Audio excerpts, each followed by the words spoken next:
বনি ইসরাইলের এক ব্যক্তি আরেক ব্যক্তির কাছে 1000 দিনার স্বর্ণ মুদ্রা ধার চাইছে। ঋণ চাওয়ার পর যার কাছে ঋণ চেয়েছে তিনি বললেন ইতিনি বিশুহাদা,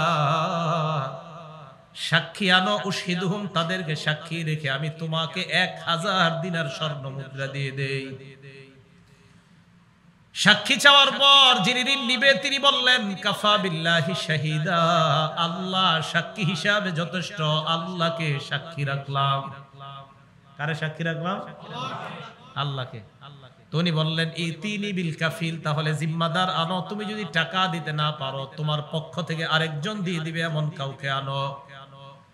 উনি জবাব দিলেন কাফা বিল্লাহি ওয়াকিলা, আল্লাহ আমার পক্ষ থেকে জিম্মাদার হিসাবে যথেষ্ট, আল্লাহ আমার পক্ষ থেকে জিম্মাদার। সাক্ষীও আনতে পারে নাই, জিম্মাদার আনতে পারে নাই, সাক্ষী বানাইলেন আল্লাহকে, কাফিল বানাইলেন আল্লাহকে। যিনি ঋণ দিবেন, যাকে ঋণ দিবেন তার দিকে তাকিয়ে বললেন সাদাকতা, আমার মন বলছে তুমি সত্য বলছো, তুমি সত্য কথা বলছো।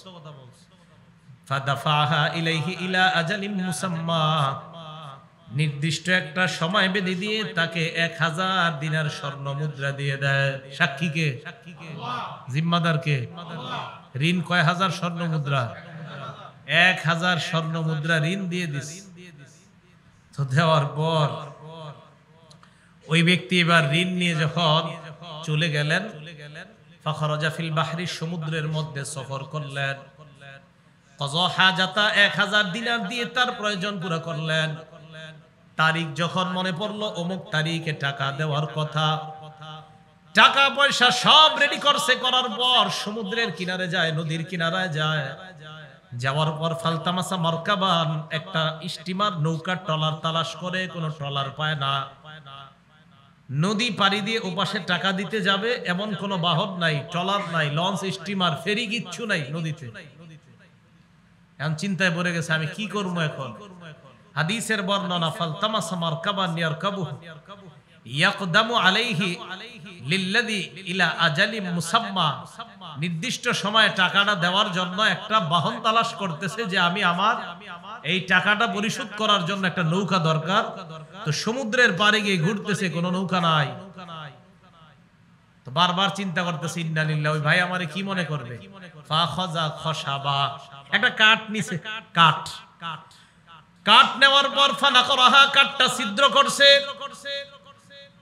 আদখালা ফিহা আলফা দিনার, ওই কাঠটা ছিদ্র করার পর, ছিদ্র করে ওই কাঠের ভিতর 1000 স্বর্ণ মুদ্রা ঢুকায় দিছে। ওয়া সাহিফাতাম মিনহু ইলা সাহিবিহি, নিজের পক্ষ থেকে যিনি এই টাকা পাবে তার কাছে একটা চিঠি লিখলেন। চিঠিটাও ওই কাঠের মধ্যে দিয়ে দিয়েছে। সুম্মা জাজ্জাজা মাউদিআহা, যে জায়গা ছিদ্র করেছে ওই জায়গাটা সুন্দরভাবে ডাকছে। ডাকার পর সমুদ্রের কিনারায় আসছে। আসার পর আল্লাহকে ডাক দিয়ে বললেন আল্লাহুম্মা ইন্নাকা তাআলামু আন্নী কুনতু তাসাল্লাফতু আলফা দিনারিন ফুলান, অমুকের কাছ থেকে আমি 1000 স্বর্ণ মুদ্রা চেয়েছিলাম। লোকটা আমার কাছে সাক্ষী চাওয়ার পর আমি বলেছিলাম সাক্ষী হিসাবে আল্লাহ যথেষ্ট। ফারাদিয়া বিকা, মাবুদ ওই লোকটা তোমাকে সাক্ষী হিসাবে পেয়ে সন্তুষ্ট হয়ে গেছে। আমি বলেছিলাম কাফিল হিসাবে আল্লাহ যথেষ্ট। রাদিয়া বিকা, এই লোকটা তোমাকে কাফিল মেনে নিয়েছে। আল্লাহ আজকে আমি যানবাহন না পাওয়ার কারণে লোকটার টাকাটা পৌঁছাইতে পারতেছি না। মাবুদ আজকে কোনো উপায় নাই। ইন্নী আস্তাউদিউকাহা, আমি তোমার দায়িত্বে এই টাকাগুলা ছেড়ে দিলাম। রমা ফিল বাহরি, আল্লাহকে বললেন আল্লাহ আমি সমুদ্রের মধ্যে কাঠটা ছেড়ে দিলাম, আমার ওই ভাইয়ের কাছে টাকা তুমি পৌঁছায় দেওয়ার ব্যবস্থা করে দাও। এটা বুখারী শরীফের বর্ণনা। রাসূল আকরাম সাল্লাল্লাহু আলাইহি সাল্লাম বলেন যিনি টাকা পাবে উনি নদীর পাড়ে গিয়ে ঘুরতেছে, আমার ভাই তো টাকা নিয়ে আসবে আজকে। হ্যাঁ, উনি খালি দূরে দূরে দেখে। সাধারণত আমরা এটাই করতাম যে নৌকা টোকা আসে না কেন, উনি এরকম দেখতেছে দূর থেকে, কেউ আসে না। হঠাৎ দেখে নদীর পাড়ে একটা কাঠ ভাসতেছে। মনে পড়ছে বিবি রান্নার কাজে তো কাঠটা লাগবে, হাদিসে আসছে ফাআখাযা তিলকাল খাশাবা হাতাবা, উনি ওই কাঠটা নিছে বিবি যেন রান্না করতে পারে এই নিয়তে কাঠটা উঠাইছে। হাদিসে আসছে যে হাতাবা, হাতাবা মানে জ্বালানি কাঠ, যেটা জ্বালানোর জন্য উনি নিয়ে গেছে।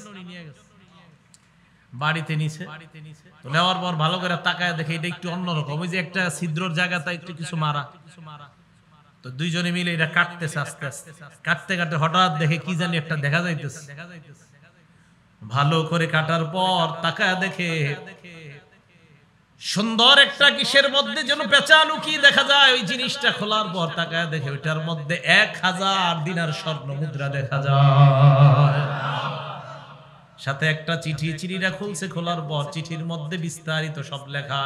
ভাই আমি তো আসতে পারি নাই, নৌকা পাই নাই, ট্রলার পাই নাই, আগে আগে পাঠায়া দিলাম। তো ওই লোক আবার পেরেশানিতে, আরে কাঠটা গেল কিনা। উনি আবার প্রস্তুতি নিয়ে আরো 1000 স্বর্ণ মুদ্রা নিয়ে নৌকা পাইছে, ওই নৌকা নিয়ে এই পারে আসছে, আরো 1000 নিয়ে আসছে। তো এই ভাইয়ের কাছে আসছে, আসার পর বলতেছে ভাই আমি তো আপনার সময় মতো আসতে পারি নাই। আচ্ছা আচ্ছা একটু দাঁড়ান, আপনি কি সময় মতো আসতে পারেন নাই বুঝছি, আপনি কি কোনো কাঠ টাট পাঠাইছেন নাকি আমার কাছে? পরেরটা বলেন, কয় কাঠ পাঠা, হ্যাঁ কাঠ তো পাঠাইছি। কয় কাঠের ভিতরে 1000 দিনার স্বর্ণ মুদ্রা দিছি, সাথে একটা চিঠিও দিছি। কয় আমি যেদিন আপনি আসার কথা ওদিন আমি সমুদ্রের পারে গেলাম, নদীর পারে গেলাম, আমি বারবার তাকায় আছি আপনি আসবেন, আপনাকে না দেখে জ্বালানি কাঠ হিসাবে এই কাঠটা নিয়েছি সমুদ্র থেকে এনে কাটলাম। কাটার পর দেখি আপনার দেওয়া 1000 দিনার স্বর্ণ মুদ্রা আল্লাহ আমার কাছে পৌঁছে। বুঝাইতে চাইলাম ঋণ যদি কেউ আদায় করতে চায় আল্লাহ ব্যবস্থা করে দেন। আপনার নিয়ত আপনি দিবেন না, আপনার নিয়ত আপনি দিবেন না, তো আপনার ব্যবস্থা করবে কেমনে? যেটা আমাদের সমাজে চলতেছে, নিয়ত করে নিছেন আপনি, কোনো মতে তোর থেকে বের করে নিয়ে এরপরে বুঝবি শেষ। এই জন্য আপনারটা আর আদায় করা হয় না। কিন্তু আপনি যদি ঠিকই সত্যিকার অর্থে ওই ভাইয়ের থেকে নেন, নিয়ত ভালো থাকে, দেখেন আল্লাহ কিভাবে ব্যবস্থা করছে। বুখারী শরীফের বর্ণনা, আমার নবী বলছে, তা আমাদের এগুলো কেন বিশ্বাস হয় না, আমাদের মাথায় কেন আসে না যে আল্লাহ ওই লোকের মনের নিয়ত ছিল আমি আদায় করব, আল্লাহ কিভাবে আদায় করে দিয়েছে। তো বুঝাইতে চাইলাম বিশ্বাস ভঙ্গের এই কাজগুলা কি আমাদের দেশে ভবিষ্যতে হবে না চলছে? নবীজি ওই হাদিস তিরমিজি শরীফের 15টা ঘটনা ঘটলে দেশে গজব আসবে, এর মধ্যে দ্বিতীয় নাম্বার ওয়াল আমানাতু মাগনামা, আমানতের মাল লুটের মালে পরিণত হবে। আরেকজনের টাকা আমি মনে করবো এটা আমার, কিছু বুস্টুস দিয়া সব আমার পকেটে ঢুকাবো। এটা কি আমাদের দেশে ঘটবে না চলছে? এইটা 2 নাম্বার। এখান থেকে বুখারীর হাদিসগুলো শুনে আসলাম। 3 নাম্বার ওয়াজ যাকাতু মাগরামা, যাকাত দেওয়াটা মানুষ জরিমানা মনে করবে। যাকাত যে আমার উপর ফরজ এটা মানুষ ভুলে যাবে, আল্লাহ আমার উপর ফরজ করেছেন যাকাত দেওয়া, এটা মানুষ ভুলে যাবে।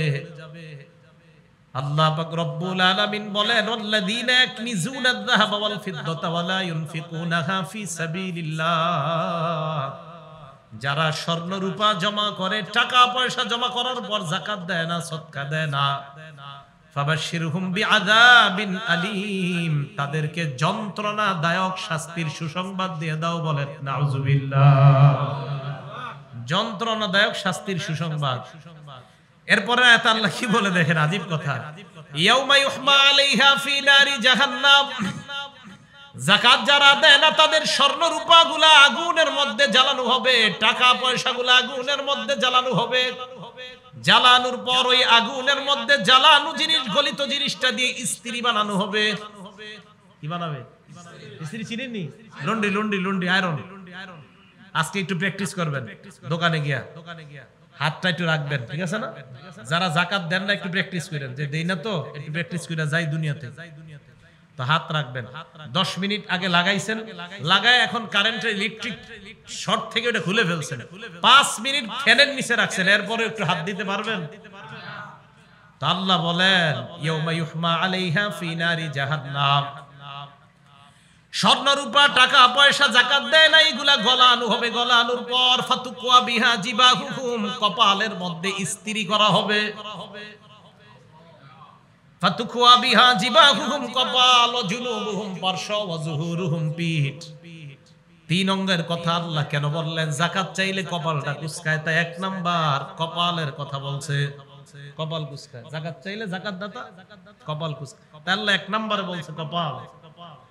দুই নাম্বার, যাকাত দাতা যদি যাকাত দিতে না চায়, লুঙ্গিটা এইভাবে হাতে ধরবে, গামছাটা গলায় রাখবে, আপনার দিকে তাকাবে না, এই জায়গাটা আপনি খালি দেখবেন, আরে হইছে হইছে, যাও যাও যাও। এই জন্য আল্লাহ দুই নাম্বার পার্শ্বের কথা বলছে, ভাব নেন। তিন নাম্বার পিঠের কথা কেন বলছে? অনেকে তো তাকাই না, এমনি আইসা হ্যাঁ কি হইছে, কোত্থেকে আসছেন, কোন জায়গা থেকে, কি কি চান, যাকাতের দেন, আরে হইছে যান যান। তাহলে সর্বশেষ যাকাত যিনি দেয় না, হ্যাঁ পিঠ দেখায় দেয়, তাই প্রথমে কপাল কুঁচকায় আল্লাহ কপালের কথা বলছে, দ্বিতীয়তে পার্শ্ব দেখায় তাই দুই নাম্বার পার্শ্বের কথা বলছে, তৃতীয়তে পিঠ দেখায় তাই আল্লাহ পিঠের কথা বলছে। মতলব কিন্তু পুরো শরীরের মধ্যে ছেক দেওয়া হবে যে এই তিন অঙ্গ সাধারণত দেখায়, তাই আল্লাহ তিন অঙ্গের কথা বলছে। তো এই তিন অঙ্গ যারা যাকাত দেন না, আগামীকাল লন্ডি দোকানে গিয়ে একটু আপনি শরীরটা রাইখা দিয়ে গেলেন, সম্ভব? যারা যাকাত দেয় না, সহিহ বুখারীর বর্ণনা, মান আতাহুল্লাহু মালা, যাকে আল্লাহ সম্পদ দিয়েছে, ওয়ালাম ইউআদ্দি যাকাতাহু, সম্পদ দেওয়ার পরেও লোকটা যাকাত দেয় না, মুসিলা লাহু শুজাআন আকরা, ওই লোকটাকে কিয়ামতের ময়দানে তাকায়া দেখবে তার সম্পদ টেকু সাপ, বিষধর সাপে রূপান্তরিত করা হবে তার যাকাতের সম্পদ। এবার দেখেন এদিকে, পা থেকে সাপ পেঁচাবে, পেঁচানোর পর গলার মধ্যে সাপটা এসে তার সামনে এইভাবে ফনা দিয়ে বলবে, আনা কানজুকা আনা মালু, আমি তোমার সম্পদ, আমি তোমার সঞ্চিত সম্পদ। পুরা শরীর পেঁচাবে, গলাটা পেঁচে এখানে আসবে, আসার পর বলবে আনা কানজুক আনা মালুক, আমি তোমার সঞ্চিত সম্পদ, আমি তোমার সঞ্চিত সম্পদ। আপনার উপর 1 লক্ষ টাকা যাকাত আসছে, আপনি 30,000 টাকার লুঙ্গি শাড়ি কিনা এগুলা দিয়ে দিচ্ছেন, বাকি রইল কয় হাজার? এই 70,000 সাপ হয়ে উনি বলবে, জি আমি আপনার 70,000, আমি এখন আপনাকে খাবো। এই 70,000 এই সাপ হবে, হওয়ার পর বলবে আনা কানজুক, আমি সেই 70,000 যেটা আপনি দেন নাই, আনা মালুক, আমি সেই 70,000 যেটা তুমি দাও নাই। এই সাপ তাকে খাবে। যারা অতীতে যাকাত দেন নাই, এই বকেয়া যাকাত গুলো আলেমদের সাথে পরামর্শ করে আদায় করে নেবেন। ভবিষ্যতে যারা যাকাত দেতা, যারা আমরা যেন যাকাত গুলো আদায় করতে পারি, আল্লাহ তৌফিক দান করেন। তো 3 নাম্বার, যাকাত মানুষ যাকাতে গরিবেশি করবে, জরিমানা মনে করবে, দিতে চায় তো চায় না। তো এই যে যাকাত দিতে চায় না, বা 10 কোটি টাকা যাকাত আসলে 50 লাখ টাকা অথবা একই 50 লাখ, আপনার 1 লাখ 2 লাখ 3 লাখ বা 5 লাখ টাকার শাড়ি লুঙ্গি কিনা দেয়া, বাস বাকি 10-20 লাখ আর যাকাত দেয় না, এরকম লোক আমাদের দেশে কি ভবিষ্যতে হবে না আমাদের দেশে আছে? এই হলো 3 নাম্বার। 4 নাম্বার, বদ্দিন শিক্ষার প্রচার ঘটবে। বদ্দিন, দিন বিবর্জিত শিক্ষার সয়লাব প্রচার প্রসার ঘটবে দেশে। দিন বিবর্জিত শিক্ষা, যে শিক্ষা থেকে ধর্ম, দিন ইত্যাদি গুলা আস্তে আস্তে থাকবে না, এই দিন বিবর্জিত শিক্ষা, এটার প্রচার প্রসার ঘটবে। এটা হলো 4 নাম্বার। 5 নাম্বার, ওয়া আতাআর রাজুলু ইমরাআ। 5 নাম্বারটার অনুবাদ করব, আসলে করব। আতাআর রাজুলু ইমরাআ, পুরুষ তার স্ত্রীর পূজা করবে, পুরুষ তার স্ত্রীর আনুগত্য করবে, স্ত্রী যা বলবে সব শুনবে, হালাল কথাও শুনবে, হারাম কথাও শুনবে। স্ত্রী বলবে 32 ইঞ্চি টেলিভিশন কিনে দাও, এটাও শুনবে, মানে যা বলবে সব শুনবে স্ত্রী। তো হুজুর মসজিদের খতিব সাহেব বলে যে দেখেন আপনি এইভাবে চলা হারাম। তো স্ত্রী স্বামীরে বুঝায়, তোমার যে 2টা ছেলে মেয়ে আছে, এগুলোর কি মসজিদের ইমাম সাহেব পালে না আমি পালি? তুমি বলো, ঠিক আছে, আমার কথা না শুনলে হুজুরের কাছে দিয়ে দাও ছেলে মেয়ের। আতাআর রাজুলু ইমরাআ। 5 নাম্বার, পুরুষ তার বিবির কথায় উঠবে বসবে। 6 নাম্বার, আক্কা উম্মাহু, মায়ের নাফরমানি করবে। 5 নাম্বার, স্ত্রীর কথায় উঠা বসা করবে। 6 নাম্বার, মায়ের নাফরমানি করবে, মায়ের কথা শুনবে না। 7 নাম্বার, আদনা সদিকহু, বন্ধুদেরকে আপন বানাবে। 8 নাম্বার, আকসা আবা, বাবাকে দূরে ঠেলে দিবে, বন্ধুকে আপন বানাবে, বাবাকে দূরে ঠেলে দিবে। এই জন্য আপনারা বাবারাও দায়ী। কেন দায়ী? ছোটবেলা মোবাইল একটা ছেলের হাতে ধরায় দিয়েছেন, ছোটবেলা গেমস খেলার জন্য তার হাতে ইলেকট্রনিক মিডিয়ার একটা মোবাইল ধরায় দিয়েছেন, অথবা একটা ট্যাব দিয়ে দিয়েছেন শখে ছেলেটার হাতে। এটা ছোটবেলা থেকেই বাস এটার সাথে নেশায় নেশায় বড় হয়েছে। স্কুলে 4-5 পড়তে পড়তেই তার মোবাইলের প্রয়োজন হয়ে যায়। এখন দেখবেন দেশ গ্রামে আগে ছেলেরা যখন বিকালে আসরের নামাজের পর দল বেঁধে ক্রিকেট ফুটবল খেলতো, এখন দেখবেন 11-12 জন একসাথে মিলে বসে মোবাইল চালায়। এটার কারণ আপনি কেন ছোটবেলায় জন্মের পর থেকে এটারে মোবাইলের সামনে দিয়ে দিয়েছেন? স্ত্রী রান্না করে ছেলেটারে টেলিভিশন সাইডে ওনে বসায় দিয়েছে, কেন? ছেলে কানবে, তাই এই জায়গা টেলিভিশনের সামনে দিয়ে দিয়েছে। এই জন্য দায়ী আপনি মা বাবা।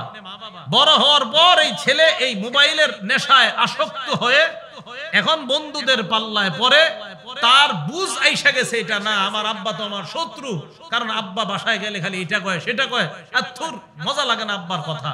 বন্ধুদেরকে আপন বানাবে, বাবাকে দূরে ঠেলে দিবে। এটা কি আমাদের দেশে ঘটবে? ভবিষ্যতে নবীর কথা না ঘটতেছে? 7 নাম্বার বন্ধুকে আপন বানাবে, 8 নাম্বার বাবাকে দূরে ঠেলে দিবে। 5 নাম্বারটা মনে আছে? বিবির কথায় উঠা বসা করবে। 6 নাম্বার মায়ের নাফরমানি করবে। 7 নাম্বার আদনা সাদিকা, বন্ধুকে আপন বানাবে। 8 নাম্বার আকসা আবা, বাবাকে দূরে ঠেলে দিবে। 9 নাম্বার ওয়াজহারাতিল আসওয়াতু ফিল মাসাজিদ, মসজিদের মধ্যে অনর্থক কথাবার্তা বেড়ে যাবে। ইমাম সাহেব 1 মিনিট দেরি করতে আসলে একজন কয় ঘটনা কি হুজুর কই, এই বলতে বলতে পুরা মসজিদে আওয়াজ। আর কি আর এই উনি প্রত্যেকে এমন করে সব সময়, উনি আইতে খালি দেরি করে, অথচ আপনার এই মনে করেন মাসে 1 দিন হইছে বা 2 দিন, আরে হুজুরে প্রায় সময় এমন করে। এই লোকটাই আবার দেখবেন সিনেমা হলে যখন গিয়া লাইনে দাঁড়ায় 3-4 ঘন্টা লাইনে দাঁড়ায় থাকবে, এই বেহা আর নির্লজ্জ লোকটা দেখবেন। এইখানে আর যত 1 মিনিটের সমস্যা। তো মসজিদের মধ্যে অনর্থক আওয়াজ বেড়ে যাবে। 9 নাম্বার নামাজের আগে দেখবেন বৈশা থাকবে 10-12 জন, 5 জন মুরব্বী, 2 জন, 1 জন। আর কি খবর কি, তোমার ছোট মেয়েটার বিয়ে নাকি হয়েছে? আরে ভাই মসজিদে আপনি এটা বলার দরকার কি? হ্যাঁ, তো নিয়ে হ্যাঁ তো কি ছেলে কি করে না করে শুরু হয়ে গেল। 2 জনের মাঝে 5-7 জন জমা হয়ে গেছে কথাবার্তা। তো আমি জানি না আপনাদের সমাজে এইগুলা কি ঘটবে না ঘটতেছে, আমি জানি না। তো নবীজি বলছে এটা 9 নাম্বার, ওয়াজহারাতিল আসওয়াতু ফিল মাসাজিদ, মসজিদে আওয়াজ বাড়বে, অনর্থক নয়। 10 নাম্বার ওয়াসাদাল কবিলাতা ফাসিকুহুম, গোত্রের নেতা হবে সমাজের সবচাইতে পাপাচার ব্যক্তি। 11 নাম্বার ওয়াকানা যাইমা ওয়া যাইমুল কওমি আরজালাহুম, 5-7টা গোত্র মিলে যেই গোত্র হবে ওই গোত্রের অধিপতি হবে সমাজের সবচাইতে নিকৃষ্ট মানুষ। একটা হলো এক গোত্রের যে দায়িত্বশীল হবে, এটাও হবে সবচেয়ে পাপাচার, আর কয়েক গোত্র মিলে যে হবে এটাও হবে সবচেয়ে নিকৃষ্ট। 11। 12 নাম্বার ওয়া উকরিমার রাজুলু মাখাফাতা শাররিহি, মানুষ একজন আরেকজনকে সম্মান করবে শ্রদ্ধা থেকে না, বরং অস্ত্রের ভয়ে সম্মান করবে। একজন আরেকজনকে সম্মান করবে যে ওর অনিষ্টতা থেকে যেন আমার মেয়েটা স্কুলে যাওয়ার সময় ইফটিজিং এর শিকার না হয়, আমার মেয়েটার দিকে যেন কেউ খারাপ দৃষ্টি না দেয়। এই জন্য বেচারায় ভয়ে ওরে সম্মান করে, আসলে কিন্তু শ্রদ্ধায় সম্মান করে না। সালাম একটার জায়গায় 10টা দেয়। কেন? আসলে আপনার যে আপনি যে একটা ভয়ঙ্কর প্রকৃতির মানুষ, আপনার থেকে বাঁচার জন্য উনি এক জায়গায় 10টা সালাম দেয়, কিন্তু আপনি যে ভয়ঙ্কর, যে পাওয়ার আর ক্ষমতার কারণে আজকে এই পাওয়ার দেখাইতেছেন, আপনি 10 দিন পরে যখন আপনারই আবার এই যে আপনি যেই কারণে এখন ভয়ঙ্কর, এই কারণ যখন না থাকবে তখন আপনি বিড়ালের মতো এর সামনে থাকবেন, আর খুঁজে পাওয়া যাবে না। উকরিমার রাজুলু মাখাফাতা শাররি, মানুষ মানুষকে সম্মান করবে অনিষ্টতার ভয়ে, অনিষ্টতা থেকে বাঁচার জন্য। এখন অনিষ্টতা থেকে বাঁচার জন্য আমার জায়গাটা যেন কেউ দখল না করে, আমার জায়গাটা যেন অমুক ছিনতাইকারীর হাতে না পড়ে, এই ছিনতাইকারীর হাত থেকে বাঁচানোর জন্য তারে একটার জায়গায় 10টা সালাম। আসলে কি সালাম শান্তি বর্ষিত হোক, আপনি এই সালাম দেন? একবারও না। কি সালাম দেন আপনি? আসসালামু আলাইকুম। ভাই জায়গাটা যাতে থাকে, আসসালামু আলাইকুম, জায়গাটা যাতে থাকে। তো নবীজি বলছে এটা ঘটবে না, আপনাদের এলাকায় ঘটছে কিনা জানি না। এটা হলো 12। উকরিমার রাজুলু মাখাফাতা শাররি। 13 নাম্বার ওয়াজহারাতিল কাইনাতু ওয়াল মাআজিফ, নায়িকা গায়িকা বাড়বে, নায়িকা গায়িকা বাড়বে, ঢোল তবলা বাড়বে, বাদ্যযন্ত্র বাড়বে। শুধু তাই নয়, বাদ্যযন্ত্র তো বাড়ছে, শুধু তাই না, বুখারী মুসলিম শরীফের দলিল দিয়ে আবার বাদ্যযন্ত্রকে জায়েজ কয়। বাদ্যযন্ত্রকে জায়েজ বলা হয়। এটা হলো 13 নাম্বার। তো এই যে বাদ্যযন্ত্র বাড়বে, আমার মনে হয় সাভার এলাকায় বাদ্যযন্ত্রের আওয়াজ কোনোদিনও শোনেন নাই। এই হলো আপনার 13 নাম্বার। 14 নাম্বার, ও শরীবাতিল খুমুর, মদের জয় জয়কর অবস্থা হবে। ইয়াবা, গাজা, নেশা এইগুলা বাড়তেই থাকবে। ইয়াবার নাম শুনছেন? গাজার নাম শুনছেন? তো নবীজি বলছে এগুলা বাড়বে। শরীবাতিল খুমুর, মাদকের জয় জয়কর অবস্থা হবে, মদ পান করা হবে। এই মাদকতার উদ্দেশ্য নেশাজাত যত দ্রব্য আছে এইগুলা বাড়বে। যুবক ছেলেরা সমাজের বিভিন্ন চিপায় চুপায় বসে বসে এইভাবে তারা তাদের চরিত্র আর নৈতিকতা নষ্ট করবে। এখন বলেন তো আমাদের যুব সমাজ নেশার পিছনে ছুটছে কিনা? এটা 14। 15 নাম্বারটা বলবো, আসলে বলবো। 15 নাম্বারটা এই ইউটিউবাররা ভালো করে প্রচার করেন। 15 নাম্বারটা, ওয়ালানা আখিরু হাযিহিল উম্মাহ আউওয়ালাহা, শের জামানার কিছু মানুষ, কিছু পণ্ডিত আগের জামানার আলেমদেরকে গালি দিবে, অভিশাপ দিবে। 2-4টা লাইন পড়বে, পড়ার পর তখন মনে করবে আমি বড় পণ্ডিত। ইমাম আবু হানিফা কি বুঝে? আমি কোরআন হাদিস মানবো, আবু হানিফারে কি মানবো? বাপসাপ ধরে। হ্যাঁ, ইমাম আবু হানিফা কি আপনি বুঝেন? ইমাম আবু হানিফা কি? তো নবীজি বলছে শের জামানার কিছু লোক মনে করবে আমি তো সব বুঝতেছি। ইমাম আবু হানিফা, ইমাম শাফি, মালিক, আহমদ ইবনে হাম্বল ইচ্ছা মতো এক একটার বাদ তোর উনি কি বুঝছে, আমি বুঝি সব। এই যে এই জামানায় বলবে, এমনও কথা বলে আবু হানিফা রহমতুল্লাহ তো দূরে, তুমগো আবু হানিফা কি কইছে এই কথাটা এভাবে কয়, নাউজুবিল্লাহ। এত কষ্ট লাগে জানেন না? নামাজি, নামাজ পড়ে 5 ওয়াক্ত কয় তুমগো আবু হানিফা কি কইছে, এরকম বল। রাসূল আকরাম সাল্লাল্লাহু আলাইহি সাল্লামের বুখারীর বর্ণনা, নবীজি সাল্লাল্লাহু আলাইহি সাল্লাম বলেন, লাউ কানাল ঈমানু ইনদা সুরাইয়া, ঈমান যদি সুরাইয়া তারকার কাছে থাকতো, আর ঈমান ওখান থেকে মানুষ যদি আনার প্রয়োজন হইতো, লানালাহু রাজুলুম মিন আবনাই ফারিস, তাহলে পারস্যের এক ব্যক্তি ওই সুরাইয়া তারকার থেকে ঈমান নিয়ে আসতো। বিজ্ঞ উলামায়ে কেরাম প্রায় সবাই একমত এই ব্যক্তি দ্বারা ইমাম আবু হানিফা উদ্দেশ্য। এটা বুখারীর বর্ণনা। তো বুখারীতে ইমাম আবু হানিফারে পাওয়া যায়, আর সেখানে এসে আপনি বলেন কি আবু হানিফা কি বুঝছে? মাপ চাইতেছে আপনার পায়ে ধরে, সাবধান, আলেমদের সামনে এইভাবে কথা বললেন না। আপনি হয়তো মাযহাব মানছেন না, কিন্তু এইভাবে কি কথা বলেন? আবু হানিফা কি কইছে, তুমগো আবু হানিফা মানে কি, শব্দটা কি, আপনি কি বলতেছেন এটা? তো নবীজি সাল্লাল্লাহু আলাইহি সাল্লাম বলছে শের জামানার মানুষ আগের জামানার আলেমদেরকে অভিশাপ দিবে, বলবে এর উপরে লানত। ঠিক না, সঠিক না? আবু হানিফা রহমতুল্লাহ তো আপনার পরের সাহাবাদেরকে অভিশাপ দেয় এই যুগের মানুষ, আর আপনি আবু হানিফা রহমতুল্লাহ কি বলেন? এই যে মুহররম মাস আসতেছে না, এই মুহররম মাসকে কেন্দ্র করে একদল নবীজির কয়েকজন সাহাবাদেরকে অভিশপ্ত মানে দিতে দিতে একদম কাফের বলে ফেলে। আবু বকর আর ওমর রাদিয়াল্লাহু তাআলা আনহুর ব্যাপারে এমন কঠিন মন্তব্য আর খারাপ ভাষা ব্যবহার করে যেগুলো বলার মতো না মসজিদের মধ্যে। তো রাসূল আকরাম সাল্লাল্লাহু আলাইহি সাল্লাম বলেন, এই 15টা অবস্থা যখন হবে তোমাদের, ফাল্যারতাকিবু ইনদা যালিকা রিহান হামরা, অগ্নি বাতাসের অপেক্ষা করো, এমন বাতাস যেই বাতাসটা হবে প্রচন্ড গরম, এই বাতাসের অপেক্ষা করবা। ওয়া জালজালা, ভূমিধসের অপেক্ষা করবা। ওয়া খসফা, ভূমিকম্পের অপেক্ষা করবা। আমরা ভূমিকম্পের অপেক্ষা করতেছি, একবারও হয় না আমাদের দেশ। ওয়া মাসখা, চেহারা বিকৃতির অপেক্ষা করবা। ওয়া কসফা, পাথর বৃষ্টির অপেক্ষা করবা। এরপর আল্লাহ নবী যেটা বলছে মুসলমান, এটা পড়ার পর আমি নিজেই বড় পেরেশানের মধ্যে আছি। আল্লাহ নবী বলেন আয়াতিন তাতাবা, একটার পর একটা গজব আসতেই থাকবে। কানি জমিন বাল, আল্লাহ নবী বলে কিভাবে গজব আসবে জানো? টাকার এইদিকে কানি জমিন বাল, নবীজি বলেন কানি জমিন বাল, পুতির একটা মালা, কুতি আসিলহু, কুতি আসিলকুহু, এই মালার রশিটা যদি তুমি কেটে দাও, বলেন পুতির মালা, বড় একটা পুতি, এটার মালা, এই রশিটা কেটে দিলে আস্তে আস্তে সব আল্লাহ নবী বলেন পুতির মালা কেটে দেওয়ার পর ফাতাতাবা, একের পর এক যেইভাবে দানাগুলা পড়বে একের পর এক গজব তোমাদের কাছে আসতে থাকবে। এই তো ছোট, অনেক বড় নবীজি বুঝাইছেন যে একের পর এক গজব তোমাদের কাছে আসতে থাকবে।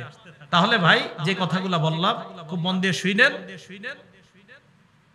গনিমতের মালকে ব্যক্তিগত সম্পদে রূপান্তরিত করা হবে। 2 নাম্বার হল আমানাতু মাগনামা, আমানতকে লুটের মালে রূপান্তরিত করা হবে। আমানত মানুষের সম্পদ, এটা ব্যক্তিগত সম্পদ নিয়ে মনে করবে লুটতরাজ করবে। 100 টাকা আপনি পান, আপনারে 5 টাকা বুঝাই দিয়ে 95 পকেটে ঢুকানো হবে, এটাকে বলা হয় লুটতরাজ। 3 নাম্বার যাকাতু মাগরামা, যাকাত দেওয়াটা মানুষ মনে করবে জরিমানা, দিতে যাবে না। 1 লাখ টাকার জায়গায় দিয়ে দিবি 20,000 টাকা, 80,000 বাকি রাখবে। 4 নাম্বার তুল্লিমা লিগাইরিদ দ্বীন, বদ্দীনের প্রচার হবে। 5 নাম্বার মানুষ তার মায়ের পূজা, মায়ের নাফরমানি করবে। 5 নাম্বার বিবির পূজা করবে। 6 নাম্বার মায়ের নাফরমানি করবে। 7 নাম্বার বন্ধুকে আপন বানাবে। 8 নাম্বার বাবাকে দূরে ঠেলে দিবে। 9 নাম্বার মসজিদে অনর্থক কথা বেড়ে যাবে। 10 নাম্বার গোত্রের অধিপতি হবে সবচেয়ে পাপাচার ব্যক্তিটা, আর কয়েক গোত্র মিলে যে এলাকা হবে ওই এলাকার অধিপতি হবে সবচেয়ে নিকৃষ্ট ব্যক্তিটা। 12 নাম্বার মানুষ মানুষকে সম্মান করবে তার অনিষ্টতা থেকে বাঁচার জন্য। 13 নাম্বার গায়িকা নায়িকা আর ঢোল তবলা বাদ্যযন্ত্র বাড়বে। 14 নাম্বার মাদক নেশাজাত দ্রব্য এটা বাড়তে থাকবে। 15 নাম্বার এই শের জামানার মানুষ আগের জামানার বড় বড় আলেম ওলিদেরকে গালি দিবে। এই অবস্থা যখন হবে নবী বলে একের পর এক গজবের অপেক্ষা করতে থাকবে। আল্লাহ পাক রব্বুল আলামিন আমাদের সকলকে যে কথাগুলো বললাম শুনলাম এই কথাগুলোর উপর আমরা সকলে যেন আমল করতে পারি আল্লাহ তৌফিক দান করেন। গরমে বয়ান করা খুব কষ্ট, আল্লাহ আমাদের সকলের জন্য ঠান্ডার ব্যবস্থা করে দেন। আর এই মসজিদটা যেন ঠান্ডাদায়ক একটা মসজিদে পরিণত হয় এই চেষ্টা যেন আপনারা করতে পারেন, আল্লাহ তৌফিক দান করেন। হযরত সুমাইয়া রাদিয়াল্লাহু তাআলা আনহা মাদ্রাসা এবং ফজলুল উলুম মাদ্রাসা, 2টা মাদ্রাসার প্রতি খেয়াল রাখবেন। যে কথাগুলো আমরা বললাম শুনলাম আপনারা একটু কথাগুলো কিছু তো মাথায় আছে না, এগুলা গিয়ে আরেকজনের শোনায় দিবেন যে ভাই তুমি কিন্তু এই কাজ করবা না, এটা করলে দেশে গজব আসে।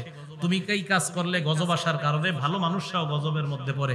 ভাই একটা কথা শুনেন, নবীজি সাল্লাল্লাহু আলাইহি সাল্লাম বলেন অপরাধ করবে কয়েকজন আল্লাহুমুল্লাহু বিআযাব, কিন্তু আল্লাহ গজব দিবে সবাইকে। এক হাদিসে নবীজি বলছে অপরাধ করবে কয়েকজন, গজবের সবগুলারে আল্লাহ ধরবে। তাই গজবের কাজ যেন আমাদের দ্বারা না হয়, আল্লাহ আমাদের সকলকে কথাগুলো মেনে আমল করার তৌফিক দান করেন।